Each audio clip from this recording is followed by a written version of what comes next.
Hello everyone and welcome back to another Bitrise video. In today's video, we're gonna bring up the white paper of Bitrise.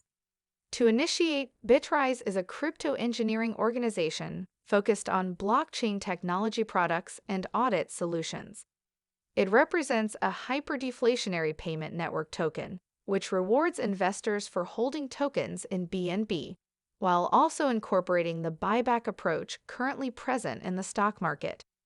Bitrise has built a token that rewards in BNB to investors, including Buyback System. So if a stock has low value and the potential to perform better in the future, companies often announce a buyback of the stock in the open market. Once companies announce the buyback, investors gain more confidence to purchase and hold. How does buyback work? Bitrise collects a 6% buyback tax on each transaction, which is stored inside the contract.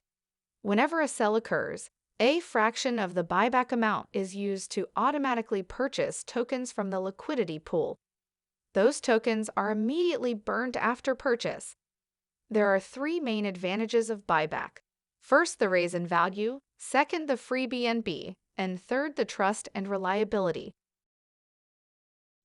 To sum up, Bitrise token is not only limited for buy/sell/hold, but also has a real use case of payment system utility globally and also can be used for P2P lending. For more information and updates about Bitrise token, check the official website bitriseToken.com and also social media pages. This is it for this video. Stay tuned for more updates about Bitrise token. And remember, this is not a financial advice. Always do your own research. Thanks for watching and see you in the next video.